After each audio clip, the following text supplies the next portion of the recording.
কোনো রকম টুলস বা পটারি হুইল ছাড়াই তোমরা কি করে মাটির জগ, কেটলি, কলসি এগুলি তৈরি করবে সেটির একটি টিউটোরিয়াল ভিডিও নিয়ে চলে এলাম। প্রথমে আমি আঙ্গুলের সাহায্যে মাটিটাকে গোল করে নিয়েছি এবং দেখো এটার মুখগুলো এবার একটু ছোট করে দেব। মাটির জিনিস হাতে বানানো যতটা কষ্টের ততটাই স্যাটিসফাইং।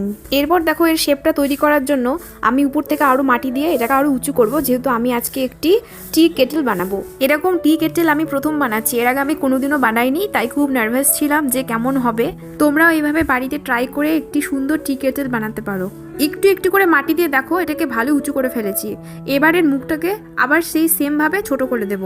আমার হাতে গড়া কাজ যদি তোমাদের ভালো লেগে থাকে তাহলে অবশ্যই ফলো করো এবং একটি লাইক দিয়ে আমাকে সাপোর্ট করো।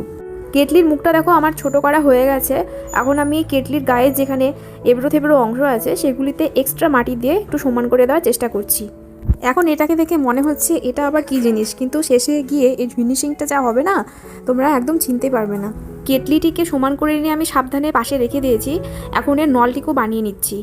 কেটলির বডি বানানোর থেকে নলটিকে বানানোই আমার কাছে বেশি কঠিন মনে হয়েছে, কারণ এটা বারবার ভেঙে যাচ্ছিলো, আমাকে বারবার তৈরি করতে হচ্ছিল।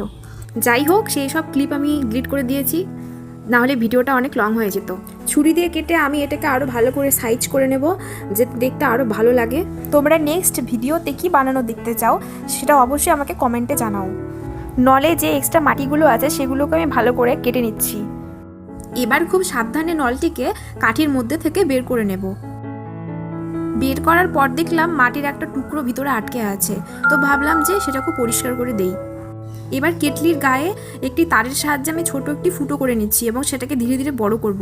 ছোট কাঠি দিয়ে ভালো হচ্ছিল না, তাই এই বড় কাঠিটি দিয়ে আরেকবার চেষ্টা করে এটাকে আরও একটু বড় করব।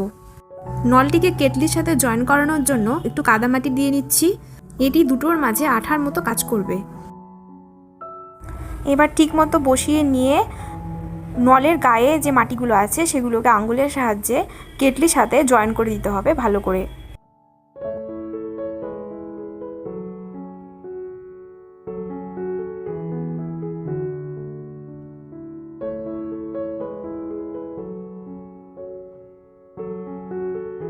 আমার জয়েন করা হয়ে গেছে। এবার একটু কাদামাটি নিয়ে সবগুলোকে সমান করে নেব।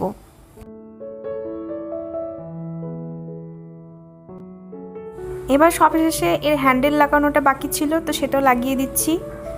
আবার এক্সট্রা কাদামাটি দিয়ে এর হ্যান্ডেলগুলিকে ভালো করে সেট করে নেব যাতে এটা খুলে না যায়।